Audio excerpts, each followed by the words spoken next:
Créer l'être humain ultime, ça semble assez fou dit comme ça. Rocky nous donne un aperçu de ce que cela pourrait être à travers Ivan Drago. Ce boxeur soviétique, formé dans un milieu scientifique, est le prototype du combattant parfait, écrasant tous ceux qui osent l'affronter. Sans aller jusqu'à ce niveau d'extrême, des régimes totalitaires ont exploré cette idée, à commencer par la Chine. Nous sommes en 2002, à la draft de la NBA, l'événement le plus attendu de l'année. Chaque équipe va pouvoir sélectionner des nouveaux joueurs à tour de rôle selon des règles bien définies. Le but, dénicher le futur champion qui fera briller leur franchise. With the first pick in the 2002 NBA draft, the Houston Rockets select Yao Ming from Shanghai, China, and the Shanghai Sharks.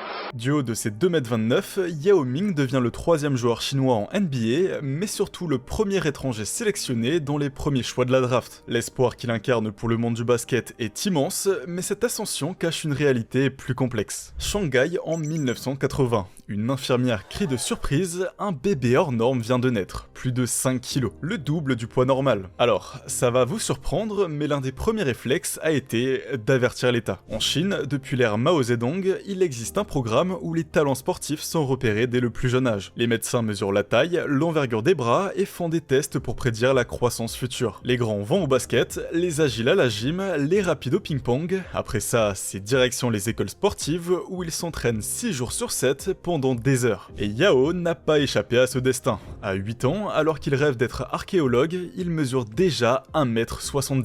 Son appétit démesuré pour un enfant de son âge devient un fardeau pour ses parents. Ils l'inscrivent à l'école de sport du district de Shuyu où les frais alimentaires sont pris en charge. Mais l'entraînement est impitoyable. Il court jusqu'à l'épuisement, saute jusqu'à ressentir une brûlure intense dans les jambes et tire au panier jusqu'à ce que ses bras ne puissent plus bouger. À la maison, pas de répit non plus, son père l'emmène derrière leur immeuble pour s'entraîner au-dessus du garage, promettant une petite récompense pour chaque panier réussi. Le problème, c'est qu'il déteste le basket. Ce n'est qu'un an plus tard, en assistant à un match des Harlem Globetrotters, qu'un déclic se produit. Pour la première fois, il réalise que le basket peut être amusant, mais sa mère, préoccupée par son avenir, tente de le détourner du sport pour qu'il se concentre sur ses études, convaincu que c'est la meilleure façon d'améliorer leur situation. Alors à 13 ans, Yao fait un choix décisif. Il quitte la maison pour intégrer l'Institut de technologie sportive de Shanghai et rejoindre l'équipe junior des Sharks. Et il faut l'admettre, Yao n'est pas le plus talentueux. Sa grande taille ne lui permet pas d'être aussi agile que ses camarades, il ne court pas aussi vite et ne saute pas aussi haut, et malgré son poids, il peine à s'imposer lors des contacts. Sa chance, c'est de bénéficier des meilleurs entraîneurs et scientifiques, tous déterminés à façonner ce géant maladroit en une véritable star du basket. Mais cette réalité n'est que la pointe de l'iceberg, issue d'un plan diabolique du gouvernement chinois pour faire émerger le joueur de basket ultime. Pas de conception artificielle, mais une manipulation génétique sociale. L'idée, forcer des mariages entre athlètes pour s'assurer que les meilleurs gènes se transmettent à la prochaine génération. J'ai attendu avant de vous présenter l'identité de ses parents.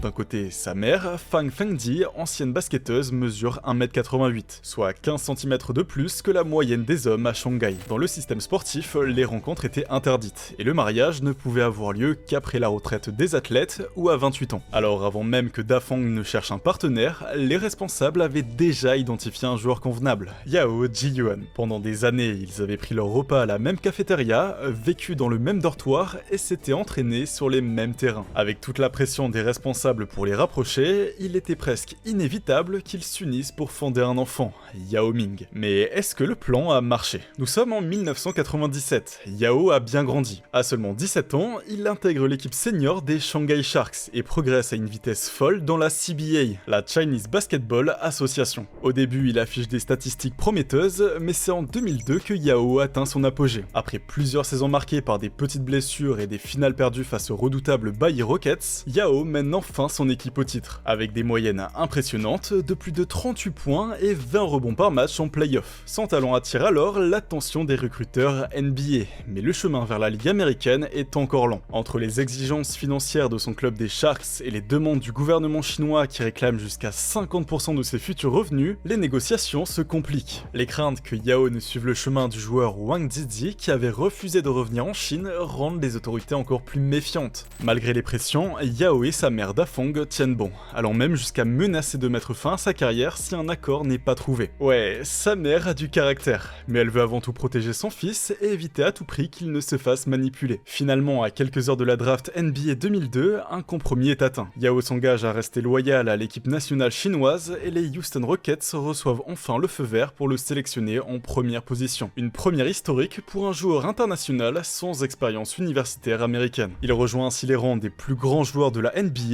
aux côtés de Jorge Murisan, Manute Bol et Sean Bradley. Mais avant même de poser un pied sur les parquets NBA, la vie de Yao Ming a basculé dans une autre dimension. Au revoir la modestie des rues de Shanghai, le voilà désormais propriétaire d'une villa immense à Houston. Une maison bien trop grande pour lui, où il cohabite avec ses parents et son traducteur, Colin Pine, indispensable dans ce nouveau monde. La pression qu'il porte sur lui est grande, trop peut-être. Est-ce que ce géant va vraiment réussir à s'imposer en NBA? Le rythme est plus intense que tout ce qu'il a connu, les adversaires sont des machines, et dès le premier match, c'est la douche froide. Il est perdu sur le terrain, manque son seul tir de la partie, pire, il commet 3 fautes en 11 minutes de jeu. Les fans qui s'attendaient à voir un phénomène sont déçus, Charles Barkley va même jusqu'à déclarer qu'il embrasserait le cul de son collègue Kenny Smith s'il arrivait à scorer 19 points dans un match cette saison. Aïe. Alors Yao s'entraîne, se démène pour comprendre ce jeu bien différent de chez lui. Et l'effet est rapide, quelques semaines plus tard, il plante 20 points contre les Lakers, puis 30 contre les Mavericks. L'instant est historique, Barkley doit tenir sa promesse, d'autant qu'il découvre que Kenny Smith a décidé de se faire remplacer par un âne.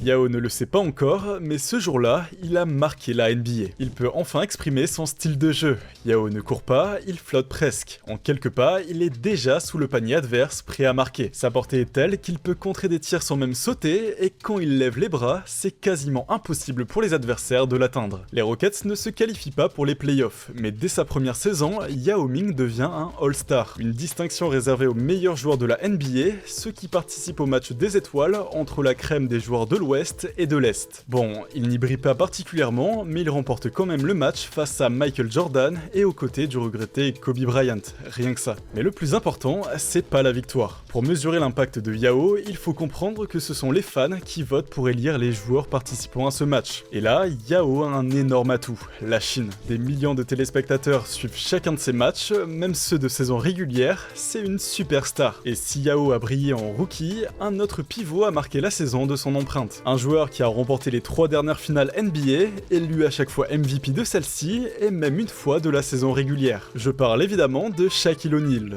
Pourtant, Yao a réussi à obtenir plus de voix que lui, et à le reléguer sur le banc des remplaçants. Hallucinant. La saison suivante, il confirme son potentiel avec un match stratosphérique face aux Hawks d'Atlanta, où il inscrit 41 points et 16 rebonds. Les Rockets se qualifient en play-off, mais tombent en seulement 5 matchs face aux Lakers de Shaquille O'Neal. Et avant d'aller plus loin, je dois vous parler d'un autre joueur clé dans son parcours, le meilleur scoreur des saisons 2002-2003 et 2003-2004, Tracy McGrady. Quand il arrive à Houston en 2004, tout le monde pense que c'est le début d'une nouvelle ère. Le duo de rêve, la Grande Muraille de Chine et T-Mac. Leur alchimie se crée rapidement, et les Rockets enchaînent les victoires en saison régulière. Le titre, ça semble possible. 5e de la conférence Ouest, ils se qualifient pour les playoffs et comptent faire mieux que l'année précédente. Mais après un bon départ avec 2 victoires, les Mavericks de Dallas reviennent, tout va se jouer dans le dernier match. Jason Terry des Mavericks est inarrêtable. Il enchaîne les tirs à 3 points et s'insère dans la défense adverse pour marquer sans difficulté.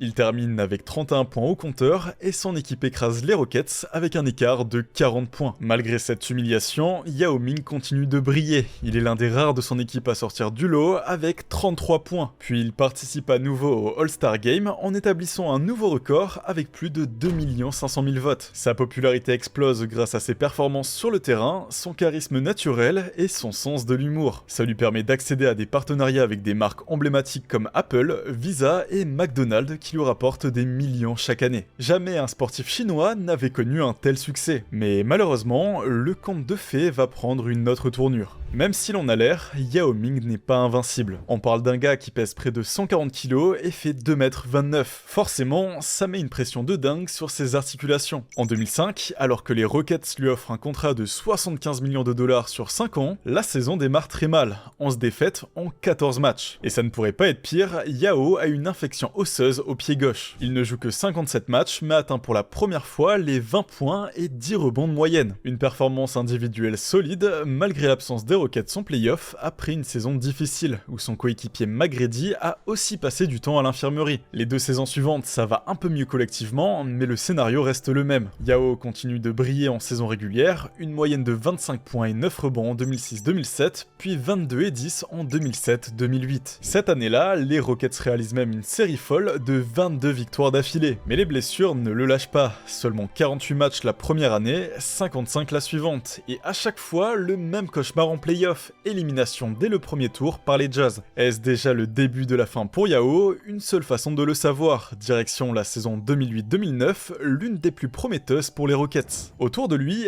des joueurs solides comme Luis Scola, Metta World Peace, Shane Battier et Aaron Brooks forment une équipe cohérente. Les Rockets montrent rapidement qu'ils ont le potentiel pour aller loin, avec un bilan de 13 victoires pour 7 défaites après 20 matchs. Mais tout repose bientôt sur les épaules de Yao. Son bras droit, McGrady, est une nouvelle fois victime de son corps. Il joue 35 matchs cette saison. Yao devient le capitaine incontesté du navire, et il endosse son rôle de franchise player, la star de l'équipe. Et quelle saison il réalise! Yao Ming est une machine de régularité, jamais une baisse de régime, jamais un coup de mou. Tout au long de la saison, le pivot alterne des performances entre 15 et 25 points, très rarement en dessous des 10. Il incarne la constance absolue, avec des rebonds solides, des contres efficaces et une adresse toujours impressionnante au tir. S'il brille moins que certains scoreurs fous, Yao apporte un équilibre indispensable à son équipe. Les Rockets finissent la saison régulière 5e d'une conférence ouest super serrée, mais l'objectif est clair: passer enfin ce maudit premier tour. Cette fois-ci, c'est Portland qui se dresse sur leur route, avec un trio d'étoiles montantes. LaMarcus Aldridge, Brandon Roy et Nicolas Batum. Le premier match est une victoire totale, les Rockets écrasent Portland avec 27 points d'avance. Yao, lui, fait ce qu'il sait faire de mieux, 24 points, 9 rebonds. Pourtant, la série s'annonce plus difficile que prévu. Brandon Roy sort une performance de folie dans le deuxième match avec 42 points. Mais les Rockets résistent, après des matchs 3 et 4 serrés, Houston mène 3-1. Les Blazers reviendront à 3-2, mais finalement, les Rockets remportent la série au 6e match. Pour la première fois depuis 1997, Houston passe le premier tour des playoffs. C'est une délivrance pour toute une franchise. Mais attention, car le deuxième tour est un tout autre défi, les Lakers de Kobe Bryant. Dès le premier match, Yao donne le temps. Il domine les Lakers, plantant 28 points et 10 rebonds pour une victoire sensationnelle à Los Angeles. Et puis, tout bascule. Lors du troisième match, Yao se blesse gravement au pied. Il tente de continuer, mais son corps le trahit une fois de plus. Sans lui, les Rockets se résistent héroïquement et poussent les Lakers jusqu'à un Game 7. Mais la magie ne suffit pas face aux futurs champions. Cette fracture sera finalement la blessure de trop. Yao Ming rate la saison 2009-2010 pour se faire opérer. Le 26 octobre 2010, il fait son retour après 1 an et demi d'absence, mais l'euphorie est courte. Lors d'un match à Washington, c'est la fin. Les 6 minutes passées sur le parquet seront ses dernières en carrière. 我今天要宣布一个个人的决定，作为篮球运动员，我将结束自己的运动生涯，正式退役。9 years ago, I come to Houston as a young, tall, skinny player, and the entire city and the team changed me to a grown man, and I will always be with you. Thank you. À 30 ans seulement, Yao Ming arrête. La NBA perd un joueur unique et Houston perd son titan. Mais la carrière de Yao n'est pas seulement définie par les blessures ou les titres qu'il n'a pas gagnés. Non, c'est bien plus que ça. Yao a changé le jeu, littéralement. Grâce à lui, la NBA est devenue un phénomène mondial, il a ouvert la porte à des millions de fans chinois et a montré qu'un joueur international pouvait non seulement rivaliser, mais aussi dominer au plus haut niveau. Yao, c'est plus qu'un simple joueur, c'est un ambassadeur. Lors de sa dernière saison avant son départ à la retraite, il ne dispute que 5 matchs. Mais qu'importe, toute la communauté de son pays vote pour lui et lui permet d'obtenir une place dans le 5 de l'Ouest pour le All-Star Game. Bien sûr, il devra céder sa place à Tim Duncan parce que, spoiler alert, il ne peut pas jouer. Autre exemple où en 2007, pour le premier affrontement entre les Rockets et les Milwaukee Bucks, 200 millions de Chinois ont les yeux rivés sur leur écran, car un autre de leurs compatriotes, Yi Jianlian, est sur le parquet face à Yao Ming. Bon, je vous ai pas parlé de la sélection nationale car elle a assez peu d'importance dans son parcours, mais individuellement, c'est aussi très fort. Après avoir pris ses repères aux Jeux Olympiques de Sydney en 2000, il devient porte-drapeau à 2 reprises. Côté performance, en 2004, il se classe 3e meilleur marqueur et meilleur rebondeur du tournoi, notamment grâce à un match où il claque 39 points contre la Nouvelle-Zélande. Après sa retraite, Yao Ming n'a pas disparu. Il est retourné en Chine où il s'est investi dans le développement du sport. Lui qui avait déjà racheté son ancien club de Shanghai en difficulté financière, devient le président de la Fédération chinoise de basketball. Et son impact va bien au-delà des terrains. Il a créé la Yao Foundation, une organisation caritative dédiée à l'éducation et au développement du sport en Chine. Par respect pour lui, son numéro 11 est retiré par les Houston Rockets et en 2016, il est intronisé au Hall of Fame, une reconnaissance ultime pour une carrière exceptionnelle. As you know, I'm from China and my basketball journey began from there. My parents were basketball players back to 1970s. I hear so many stories about them as a player and most importantly, as a good person. I'm so fortunate can be your son.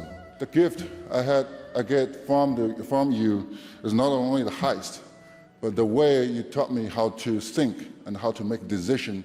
Mais on peut se poser une dernière question. Sa réussite, Yao Ming la doit sans conteste à son incroyable talent naturel, mais le système de développement sportif en Chine a également joué un rôle clé dans son ascension. Alors, a qu'ont un successeur? Si quelques autres basketteurs chinois ont évolué en NBA depuis, aucun n'a connu la même gloire. Et si la personne qui devait lui succéder n'était finalement pas un homme, mais une femme? Je vous présente Zhang Ziyu, une chinoise de 17 ans de 2m20 qui évolue au poste de pivot. C'est potentiellement la plus grande femme au monde et elle a choisi le basketball. Finaliste cette année de la Coupe d'Asie U18, difficile de savoir ce à quoi va ressembler sa carrière à l'avenir. Mais si elle suit les pas de Yao Ming, il y a de fortes chances qu'elle marque l'histoire de la WNBA. Avec le retour de la NBA en la présence de notre prodige Wembanyama, je trouvais intéressant de parler d'un joueur qui s'en rapproche comme Yao Ming. En fin de compte, il a été un pont entre deux mondes, un géant qui a fait tomber des barrières, et ça, personne ne pourra jamais lui enlever.